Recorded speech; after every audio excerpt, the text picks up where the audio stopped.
Thank you so much.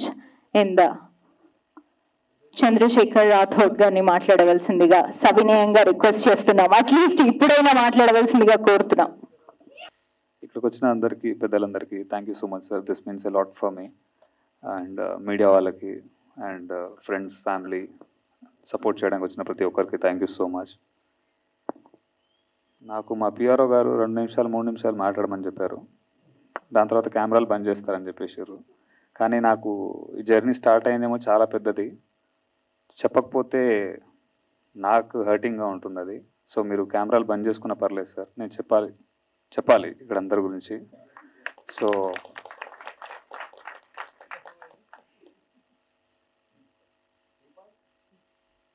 PRO గారు request sir, ఇది కొంచెం లేట్ అవుతుంది, అర్థం చేసుకోండి. ఎగ్జాక్ట్గా 10 years బ్యాక్ నా గ్రాడ్యుయేషన్ అయిన తర్వాత స్టార్ట్ చేశాను కెరియర్. ఇది ఈ మేతో 10 years ఫినిష్ అయింది నాది.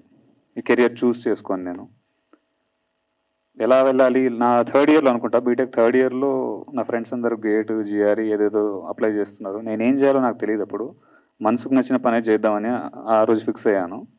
సో ఏముంది మన దగ్గర టాలెంట్ అంటే క్రికెట్ బాగా ఆడతాము, ఇంకా చిన్నప్పటి నుంచి మార్షల్ ఆర్ట్స్ నేర్చుకున్నాము. సో మార్షల్ ఆర్ట్స్ని పట్టుకొని ఎలా మనం వెళ్ళగలుగుతాం. Bruce Lee fantasy, Jackie Chan fantasy చాలా ఎక్కువ ఉండేది చిన్నప్పటి నుంచి. సో దీన్ని నా కెరియర్గా చూస్ చేసుకోవాలంటే మనకేం బ్యాక్గ్రౌండ్ లేవు, పైసలు లేవు చేతిలో, ఎట్లా వెళ్ళగలుగుతాం. ఆ రోజు నేను ఒకటే డిసైడ్ అయ్యాను, నిజంగా మన దగ్గర టాలెంట్ ఉంటే మనల్ని ఎవరు ఆపలేరు, దీన్ని నమ్ముదాం, చాలామంది ప్రూవ్ చేశారు కదా, మనం ఎందుకు చేయలేము. చిరంజీవి గారిని అయితేనేమి, రజనీకాంత్ గారు వారైతేనేమి, వచ్చిన ప్రతి ఒక్కరు ఏ బ్యాక్గ్రౌండ్ ఫినాన్షియల్ సపోర్ట్ లేకుండానే ఓన్లీ టాలెంట్తోనే కొట్టిన వాళ్ళు. మా ఫాదర్ కూడా కానిస్టేబులే, సో చిరంజీవి గారి ఫాదర్ కూడా కానిస్టేబులే. సో అలా నేను ఇన్స్పిరేషన్గా పెట్టుకున్నాను నేను ముందు. సో ఆయన చేయగలిగినప్పుడు ఆయనలో కొంచెమైనా ఒక 10% అయినా నేను చేయలేనా అని అనిపించింది. So that moment I have decided, okay ఎలా వెళ్దాం, కెరీర్ అయితే మనకు తెలియదు, ప్లాట్ఫామ్ తెలియదు. సో మార్షల్ ఆర్ట్స్ని బేస్ చేసుకొని బ్రూస్లీ గారి ఫైట్స్లో, జాకీ చాన్ ఫైట్స్లో మనకి జిమ్నాస్టిక్స్ అనేది చాలా ఎక్కువ ఇన్వాల్వ్మెంట్ ఉంటుంది వాళ్ళ మార్షల్ ఆర్ట్స్తో పాటు. So then I have decided, okay చలో ఠీకే, మనం మా మార్షల్ ఆర్ట్స్తో పాటు జిమ్నాస్టిక్స్ నేర్చుకుందాం, జిమ్నాస్టిక్స్ సైడ్ వెళ్ళాం. దాని తర్వాత ఫైటర్ అవ్వాలా ఏమవ్వాలో తెలియదు, షార్ట్ ఫిల్మ్స్ చేస్తుండేవాడిని కంటిన్యూస్గా. అవి ఇమ్మెచ్యూర్ షార్ట్ ఫిల్మ్స్ అని ఇప్పుడు తెలిసాయి నాకు, over the period of time తెలిసింది నాకు అది. దాని తర్వాత అన్నపూర్ణ ఫిల్మ్ స్కూల్లో ఐ హావ్ డన్ డిఎఫ్టీ. దాని తర్వాత ఫైనల్గా డ్యూరింగ్ ద సర్టిఫికేషన్ టైమ్ ఒక జానీ 2 అని ఒక షార్ట్ ఫిల్మ్ చేశాను నేను. అప్పుడు మా ఫ్రెండ్స్ వీళ్ళందరూ యాక్టింగ్ కూడా బాగా చేస్తున్నావు కదా, స్టంట్ కొరియోగ్రాఫ్. ఇప్పుడు దీంట్లో ఎన్ని క్రాఫ్ట్స్ అయితే నేను హ్యాండిల్ చేశానో, ఎగ్జాక్ట్గా 2015లో ఆ షార్ట్ ఫిల్మ్లో అన్ని క్రాఫ్ట్స్ నేను హ్యాండిల్ చేశాను. At that moment I have decided, okay చేయొచ్చు అన్నమాట ఇది. కాకపోతే చాలా ప్రెషర్ ఉంటుంది, ఎందుకంటే పైసలు లేవు కాబట్టి మనమే చేయాల్సి వస్తుంది కొన్నిసార్లు. So in that way I have decided. దాని తర్వాత నేను యాక్టింగ్ నేర్చుకుందామని చెప్పేసి మా గురువుగారు సతీష్ సార్ దగ్గర థియేటర్ ఆర్ట్స్ నేర్చుకున్నాను నేను. దాని మెయిన్ పిల్లర్ దాని వెనకాల ఉన్నది మామిడి హరికృష్ణ అన్న, సారీ సార్. సో అక్కడ నేను ఆల్మోస్ట్ లైక్ 1 year మేము ట్రైన్ అయ్యాము అక్కడ. అప్పటి నుంచి మళ్ళీ మధ్యలో ఒక లీన్ పీరియడ్ వచ్చింది, ఏం చేయాలో తెలీదు. చాలామంది నా షార్ట్ ఫిల్మ్ చూసిన వాళ్ళు కానీ నాతో ట్రావెల్ అయిన వాళ్ళు ఫిల్మ్ చేద్దాం అని చెప్పి హోల్డ్లో పెట్టి, దాని తర్వాత టైం డిలే అవుతుంది తప్పించి వాళ్ళు ముందుకు వెళ్ళట్లేరు, నన్ను వెళ్ళనియట్లేరు. చేతిలో రూపాయి లేదు. ఈరోజు ప్రొడ్యూసర్గా ఏదో చెప్తున్నారు నా గురించి, కానీ నేను ఫోన్ చేస్తే నాకు 1000 రూపాయలు కూడా ఇచ్చేవాళ్ళు లేరు సార్. సో మిరాకిల్స్ హ్యాపెన్ అని ఎప్పుడో విన్నాను నేను. నిజంగా మనం బలంగా కొన్ని అనుకుంటే అవుతుందా లేదా, ట్రై చేద్దాం బలంగా అనుకొని. ఎంత బలంగా అనుకుందామంటే చేతిలో రూపాయి లేకుండా స్టార్ట్ చేసిన ప్రాజెక్ట్ ఇది. 1 రూపాయి కూడా లేదు నా దగ్గర. ఒడ్డున నించొని అది ఈదగలుగుతామా లేదా అని డౌట్ పడడం కంటే ముందు దూకేద్దాం, ఏడికైతే ఆడికైంది తర్వాత చూసుకుందాం అన్నట్టు అంత బ్లైండ్గా దూకాను. But I have calculative risk తీసుకున్నాను దాంట్లో. ఫస్ట్ ఆఫ్ ఆల్ ఒక 1 lakh అరేంజ్ చేసుకున్నాను. దాంతో ఒక టీజర్ కట్ చేద్దాం, ఈ టీజర్ని కనుక బాగా ప్రొజెక్ట్ చేయగలిగితే ఇట్ విల్ అంటే మనకి ఎవరైనా ముందుకు రావచ్చు ప్రొడ్యూసర్స్ అనే పాయింట్ ఆఫ్ వ్యూలో స్టార్ట్ అయింది ఇది. బట్ లేటర్ ఆన్ అది కాస్త మా ఫ్రెండ్స్ అందరు విని, టీజర్ ఎందుకు దీన్ని సినిమా చేసేయని అన్నారు. టీజర్కే పైసలు లేవరా నాయన అంటే సినిమా అడిగలు చేస్తాం మనం అని. దెన్ చలో ఠీకే అన్నట్టు ఆల్మోస్ట్ లైక్ 2018-19 ఆ టైంలో స్టోరీ డిస్కషన్స్ అవన్నీ చేస్తున్నాము. ఒక మంచి కథలాగా డెవలప్ అయింది. టీజర్ కంటే కథలానే బాగా డెవలప్ అయింది అది. నా ఫ్రెండ్స్ అశోక్, కృష్ణ వీళ్ళందరూ మా Annapurna film school batchmates and they supported me a lot in this. ఎవరు లేకపోయినా కానీ వాళ్ళు నా వెనకాల ఎప్పుడు ఉన్నారు. ఆ టైంలో ఇంకా సరే ఒక 10 లక్షలు పెట్టుకొని స్టార్ట్ చేద్దాం అనుకొని చేతిలో 10 లక్షలే ఉంది సార్. 10 లక్షలతోనే స్టార్ట్ చేశాను సినిమా. 2 days షూట్ చేశాను. ఫస్ట్ డే ఫస్ట్ షాట్ ఈ కాల్ ఫింగర్ ఒకటి బ్రేక్ అయింది. ఆల్మోస్ట్ లైక్ 6 months హోల్డ్లో పెట్టాను. యాక్చువల్గా అందరికీ మా కోఆర్డినేటర్ గారు కూడా ఎవరికి తెలియని రీజన్ ఏంటంటే నాకు ఇంజురీ అయింది కాబట్టి మనోడు బ్రేక్ ఇచ్చాడు అనుకున్నారు, బట్ పైసలు అయిపోయినాయి. ఇప్పుడు అందరి ముందు చెప్తున్నాను, పైసలు లేవు నా దగ్గర. చూద్దామని చెప్పి నేను ఎక్కడ ఎవరి దగ్గర అసిస్టెంట్గా పనిచేయలేదండి. బట్ ఈ 10 years ప్రాసెస్లో టిల్ డే 10 years ప్రాసెస్లో I have done DFT direction course చేసుకున్నాను, ఎడిటింగ్ నేర్చుకున్నాను, స్టంట్ కొరియోగ్రఫీ మీద కంప్లీట్ గ్రిప్ తెచ్చుకున్నాను. సో ఎవరి దగ్గర చేయలేదు అనకుండా ఒక 100 సినిమాలకి అనుభవం ఎంతైతే రావాలో నేను అండర్ కరెంట్లోనే అది నేర్చుకున్నాను నేను. సో అన్నీ నేనే చేయడానికి ఏదో నా పేర్లే అన్నీ ఉండాలన్నది కాదు దాని వెనకాల రీజన్. పైసలు లేవు అంతే. సో పోస్ట్ ప్రొడక్షన్ అయిన తర్వాత కూడా ఎడిటింగ్ కోసం బయట వాళ్ళని కలుస్తుంటే 5 లక్షలు 6 లక్షలు అన్నారు, మన దగ్గర పైసలు లేవు. సరే షార్ట్ ఫిల్మ్ అప్పుడు ఎడిటింగ్ చేసుకున్నాం కదా, చలో ఠీకే మనమే చేసుకుందాం అన్న పాయింట్ ఆఫ్ వ్యూలో ఎడిటింగ్ స్టార్ట్ అయింది. స్టంట్ కొరియోగ్రఫీ కూడా ఫైట్ మాస్టర్లను పిలిపించి నేను సార్ ఇది సీక్వెన్స్ అనుకుంటే ఇది కాదు సార్ దీన్ని ఇంకెలా చేద్దామని చెప్పి ఆయన ఒక బడ్జెట్ ఇస్తే నాకు దిమ్మ తిరిగిపోయింది. సో మనమే చేద్దాం, పైసలు లేవు. దాని తర్వాత యాక్చువల్లీ యాక్టర్గా వేరే వాళ్ళని పెట్టి ట్రై చేద్దామని అనుకున్నాను నేను, తిరిగాను కూడా కొంతమంది. But the kind of flexibility whatever the martial artist should have అది దొరకదు అని నాకు అర్థమైంది చాలా మంది దగ్గర తిరిగిన తర్వాత. ఆ ఫ్లెక్సిబిలిటీ, ఆ రిస్క్ టేకింగ్ కానీ వాట్ ఎవర్ ఇట్ ఈస్ అది దొరకదని అర్థమైనప్పుడు చలో మనం ఎలాగో జానీ షార్ట్ ఫిల్మ్లో చేసినాం కదా మనమే, దీన్ని కూడా వేసుకుందాం భుజాల మీద అన్నట్టు అనుకొని అది కూడా చేయడం జరిగింది. సో ఇది క్లారిఫై ఎందుకు ఇస్తున్నానంటే అన్ని వీడియో చేసిన నేను కూడా ఫీల్డ్లో ఉన్నా కాబట్టి తెలుసు, అన్ని వీడియో చేస్తే వీడికి ఎక్కువ పేరు వస్తుంది అన్న పాయింట్ ఆఫ్ వ్యూలో చాలామంది అలా ప్రొజెక్ట్ చేసుకుంటారు. దానికి రీజన్ ఒకటే, పైసలు లేవు అంతే. Thank you. సో దీన్ని ఫస్ట్ నా ఫ్రెండ్స్ ఒక ప్రతి రూపాయి నేను బయట నుండి తీసుకొచ్చినది. నా ఇంట్లో కానీ నేను ఎక్కడ ఒక రూపాయి నాది కాదు, ఇది ప్రతి రూపాయి నేను బయట నుండే తీసుకొచ్చిన సార్. సో ప్రొడ్యూసర్ అనే పేరు చాలా పెద్దది. Actually captain of the ship డైరెక్టర్ని చాలా మంది అంటారు కానీ ఎంత టాలెంట్ ఉన్నా కానీ పైసలు ఇచ్చేటోళ్ళు లేకపోతే మాత్రం మనం ఆడే కూర్చోవాల్సి వస్తుంది.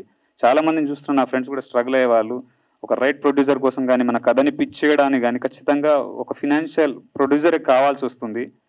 సో నాకు ఇచ్చిన ప్రతి రూపాయిని నేను ఏ ధైర్యంతో వాళ్ళు ఇచ్చారో నాకు తెలియదు కానీ నేను మాత్రం వడ్డీతో సహా తిరిగిస్తానని మాత్రం ప్రామిస్ చేసి తీసుకున్నాను. అది ప్రతి రూపాయి నాకు అది భయం పట్టేది, బాధ్యతతోటి నిద్రపోని నేను till date almost like sorry sir చెప్పేస్తున్నా, కరోనా బిఫోర్ స్టార్ట్ చేసిన ప్రాజెక్ట్ ఇది, ఇప్పటిది కాదు. 4.5 years అవుతుంది స్టార్ట్ చేసి. ప్రతి పైసా నేను అరేంజ్ చేసుకున్న ప్రతిసారి బ్రేక్ ఇచ్చుకుంటా. అంటే ప్రాజెక్ట్ డిలే కావడానికి అదొకటే రీజన్, డబ్బులు అరేంజ్ చేసుకోవడానికి నాకు టైం పట్టింది. కానీ ఎవరు రాక సినిమా ఫినిష్ అయిపోయి 4 ఏళ్ల కింద సినిమా ఏం ఫినిష్ కాలే, రీసెంట్గా అయింది. సో ఇన్ దాట్ వే ప్రతి రూపాయి నాకు నిద్రపోనీయకుండా చేసింది ఎవ్రీథింగ్. ఒక్కరోజు కూడా ప్రాపర్గా పడుకున్న సందర్భం కూడా లేదు. లాస్ట్ 3 days నుంచి కూడా మేము వర్క్ చేస్తూనే ఉన్నాను.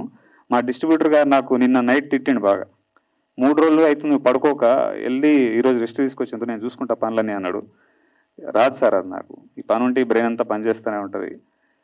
సో మా పాషా భయ్య ఆయన గురించి కూడా చెప్పాలి. సో మామిడియార్ కృష్ణ గారికి సినిమా అయిపోయిన తర్వాత నేను కష్టపడి చేసుకున్నాం, చాలా రకాలుగా కింద పడి పైన పడి చేసుకున్నాం, పైసలు అరేంజ్ చేసుకున్నాం. దాని తర్వాత దీన్ని ఎలా ముందుకు తీసుకెళ్ళాలి. ఫస్ట్ సినిమా స్టార్ట్ చేసేటప్పుడేమో చాలా మంచి ప్రాజెక్ట్ చేద్దాం, ఎవడో ఒకటి రాకపోతాడా అన్న పాయింట్ ఆఫ్ వ్యూలో ఉండే, కానీ ఎవరు రాలే. సరే ఇట్లా కాదు దీన్ని దాచిపెట్టడం ఎందుకు కానీ ఒకసారి ఒక షో వేసి చూద్దామని అనుకున్నాం. షో వేసినాము, almost like exactly October last year show వేసాను.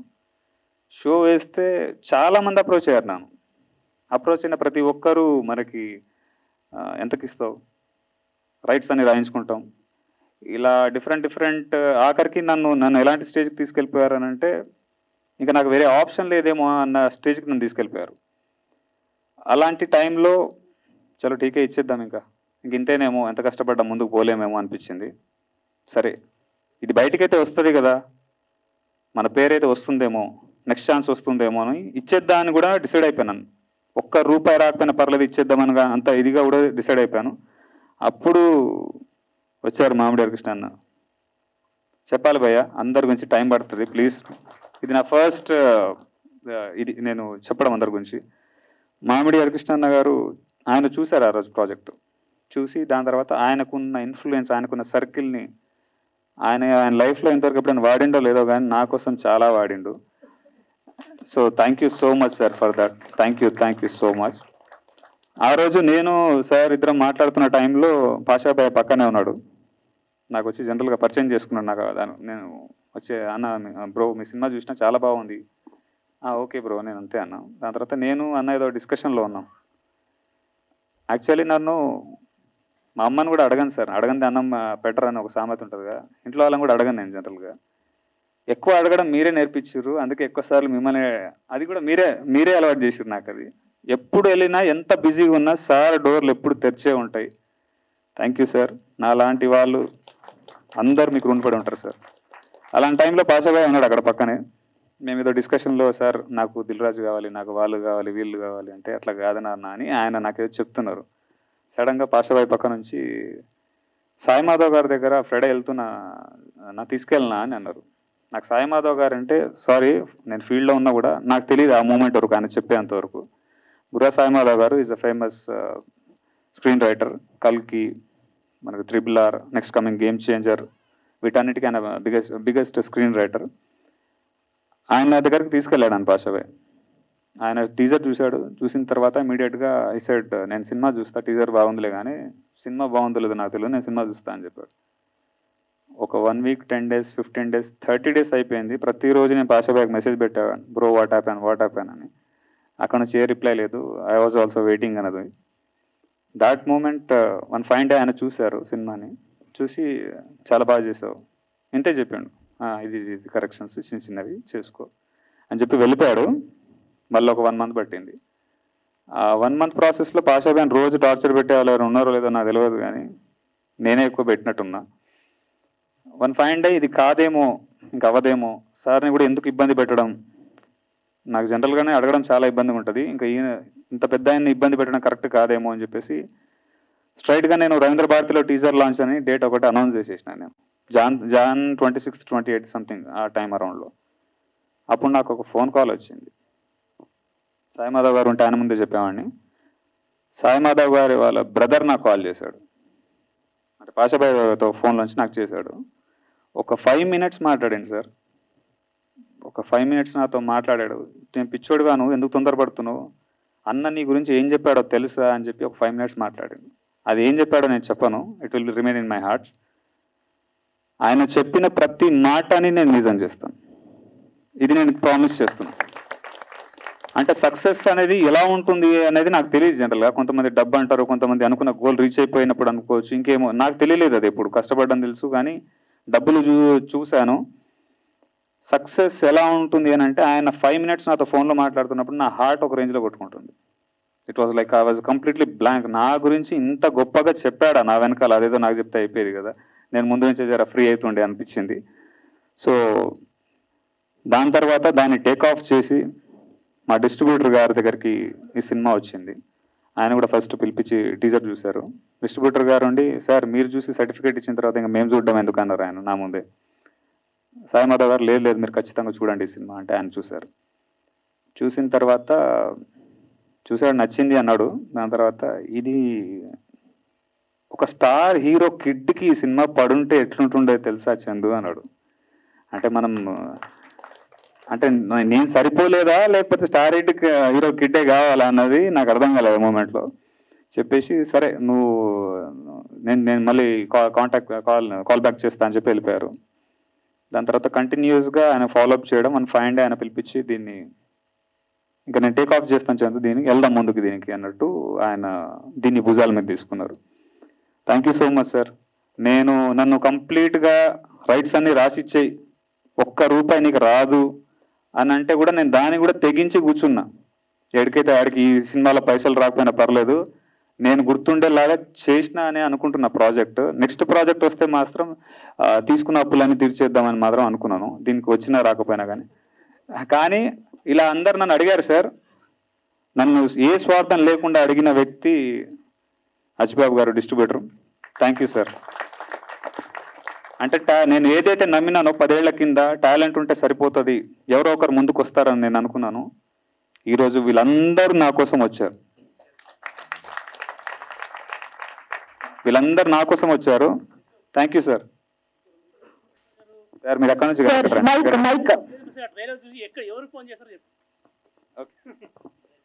కొంచెం అటు ఇటు మాట్లాడుతున్నా, ఫస్ట్ టైం మాట్లాడుతున్నా, ఏమనుకోకండి సార్. డిస్ట్రిబ్యూషన్ మర్చిపోయినా మొత్తం. అండ్ కొంచెం బోర్ ఫీల్ అయినా పర్లేదు, వినండి. పాషాభయ్య నాకు, నేను ఈ కంప్లీట్ సినిమా ప్రాజెక్ట్ రెడీ అవుతున్న టైంలో, సారీ ఈ లీన్ పీరియడ్ లాస్ట్ 6-7 months నుంచి నా గర్ల్ ఫ్రెండ్ లేదు, కానీ ఎప్పుడు ఒక గంట సేపు ఫోన్లో మాట్లాడతాడు నాతోటి. మాట్లాడిన ప్రతిసారి చందు ఒక్కడివే ఉన్నావా అని అడిగేటోడు నన్ను.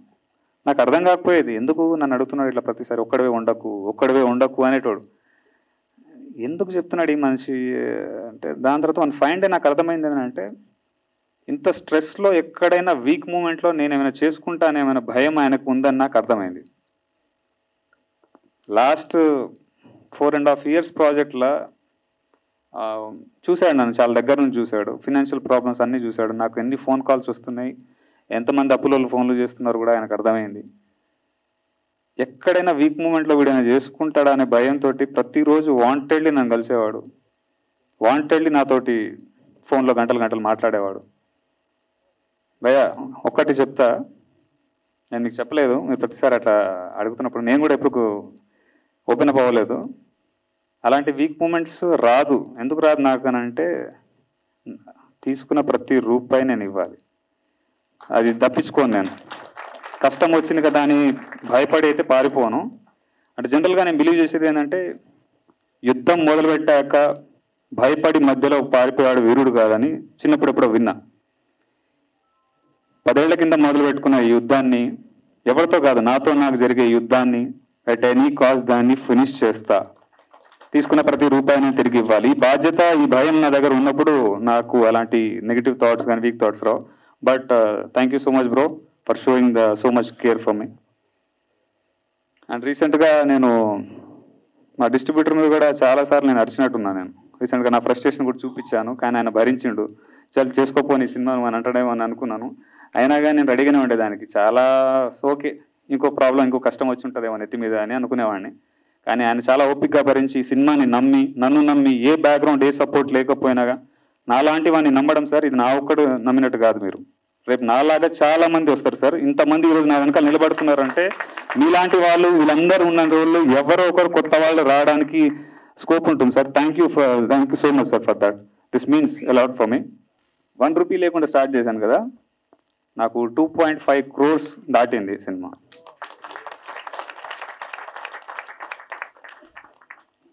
ఎలా వచ్చాయని మాత్రం అడగకండి, వచ్చాయి. పైసలు అయిపోయిన ప్రతిసారి నాకు అర్థం కాలేదు సార్. నేను నిజంగా జనరల్గా దేవుడిని మొక్కను, ఎక్కువ కష్టాన్ని నమ్ముదాం, పనే దేవుడు అన్నది నేను బిలీవ్ చేస్తాను ఎప్పుడు. అలా ప్రతిసారి డబ్బులు అయిపోయిన ప్రతిసారి ఒక లీన్ పీరియడ్ వచ్చేది నాకు. మళ్ళీ ఏదో రూపంగా డబ్బు వచ్చేది, ఎలా వచ్చేదో కూడా తెలియదు సార్, వచ్చేది. సో అలా ఎవ్రీ షెడ్యూల్కి ఒకసారి డబ్బుల్ని అలా కోపప్ చేసుకుంటూ జరిగింది. అది ఎలా జరిగింది అని అంటే, దేవుడిచ్చిండా లేకపోతే మా మమ్మీ డాడీ పుణ్యమా ఏందో తెలియదు, కానీ వచ్చేవి పైసలు. ఈ రోజుకి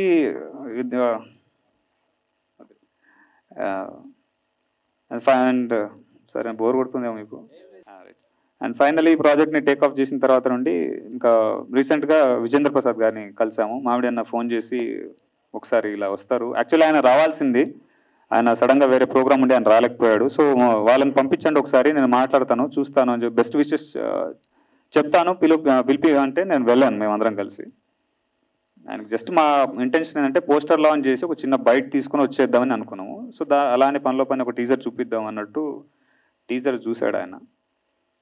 టీజర్ చూసి ఇక్కడ కాదు నేను బిగ్ స్క్రీన్లో చూస్తాను అన్నాడు. సో ఆ బిగ్ స్క్రీన్లోనేమో పెన్ డ్రైవ్ కనెక్ట్ అవ్వట్లేదు, ఇంకో టీవీ అన్నాడు, అది కనెక్ట్ అవ్వట్లేదు, ఇంకో టీవీ అన్నాడు, అది కనెక్ట్ అవ్వలేదు. లాస్ట్కు దాంట్లో కనెక్ట్ అయింది మొత్తానికి.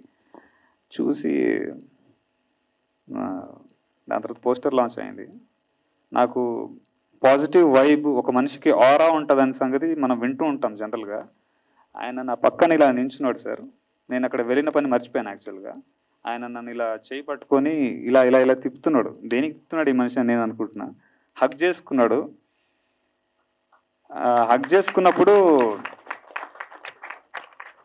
చేసుకున్న కొద్దిసేపు ఆల్మోస్ట్ లైక్ ఒక 10-15-20 సెకండ్స్ చాలా చాలా చాలా చాలా బ్రైట్ ఫ్యూచర్ ఉంది నాన్న నీకు అన్నాడు. ఇంత పెద్ద రాజమౌళి వాళ్ళ ఫాదరు మనల్ని ఆయన దగ్గర వెళ్ళి నించోవడమే మనకి అసలు జరుగుతుందా లేదా అని అనుకున్నాను. ఆయన బలవంతంగా హగ్ చేసుకున్నప్పుడు ఆ ఫీలింగ్ ఎక్స్ప్రెస్ చేయలేము. అండ్ దట్ మూమెంట్ ఆయన ఒకటి అడిగాడు, దిల్ రాజుని చూశాడు ఈ సినిమా, కలిసారా అన్నాడు. సార్ 1.5 year నుంచి ట్రై చేస్తున్నాను సార్ దిల్ రాజు గారిని కలవడానికి, మా లాంటి వాళ్ళు పోలేం సార్ ఆ దరిదాపుల్లో అని నేను చెప్పాను. ఒక్క నిమిషం అని చెప్పి దిల్ రాజు గారికి ఫోన్ చేసి ఇలా ఒక టీజర్ చూశాను, చాలా చాలా బాగుంది, మీరు చూడాలి, మీ నంబర్ ఇస్తున్నాను, మిమ్మల్ని వచ్చి కలుస్తారంటే ఆయన ముందు నుంచి ఓకే సార్ అన్నాడు. అంటే దిల్ రాజు నిజంగానే ఫోన్ చేసిండా ఏదో ఏంది నిజమా కాదా అని అనుకున్నాను. Very next day Dil Raju గారిని కలవడం జరిగింది. దిల్ రాజు గారు నా సినిమా చేసినా చేయకపోయినా ఓకే, అది మ్యాటర్ కాదు నాకు. కానీ 1.5 year నుంచి నేను ఆయన్ని కలవడానికి ఎన్నో ప్రయత్నాలు చేసి లాస్ట్కి ఇంక ఇది అయితలేదు అని చెప్పి వదిలేసిన. నేను ఇంకా అవ్వదు, ఇది మనలాంటి వాళ్ళు పోలేమేమో, సరే మనకు పేరు వచ్చిన తర్వాత వెళ్ళొచ్చేమో దిల్ రాజు గారి దగ్గరికి అని అనుకున్నాను. బట్ ఆ మూమెంట్ ఆయనకు చెప్పాను, సార్ మిమ్మల్ని కలవడానికి 1.5 year నుంచి ట్రై చేస్తున్నాను అండ్ ఫైనలీ ఇది జరిగింది సార్, థ్యాంక్ యూ సార్ ఇంతవరకు అయితే అని చెప్పాను. నేను సినిమా గురించి కొంచెం మాట్లాడమని నాకు టీచర్ చాలా బాగా నచ్చింది. దాని తర్వాత he was busy in some other projects. And మళ్ళీ మాకు మీటింగ్ ఉంది, వాళ్ళ టీంతో సినిమా చూసే మీటింగ్ ఉంది. దాని తర్వాత అక్కడ నుంచి ఓటీటీ బిజినెస్ అయిందా నాన్న అని అడిగారు విజేంద్ర ప్రసాద్ గారు. లేదు సార్ అవ్వలేదు, ప్లాన్ చేస్తున్నాం ఆఫ్టర్ ద రిలీజ్ అంటే మళ్ళీ ఎవరికో ఫోన్ చేశారు. ఇమీడియట్గా అక్కడ నుంచి కూడా చాలా పాజిటివ్ రెస్పాన్స్ వచ్చింది. సో విజేంద్ర ప్రసాద్ గారికి నిజంగా my heart felt thank you so much sir, this means a lot for me. ఆయన చూశారు, దిల్ రాజు గారు చూశారు, రేపు రాజమౌళి గారు కూడా చూస్తాడు నా టీజర్ని. అండ్ మీ అందరికీ ఒకటి అనౌన్స్ చేయాల్సింది ఏంటంటే, టుమారో కల్కి ఫిల్మ్తో పాటు మన టీజర్ కొన్ని థియేటర్స్లో వస్తుంది. సో కల్కి 1000 crores మార్క్ హిట్ చేయాలన్నది నేను మనస్ఫూర్తిగా కోరుకుంటాను. ఆ సినిమా భారీ హిట్ అవ్వాలి.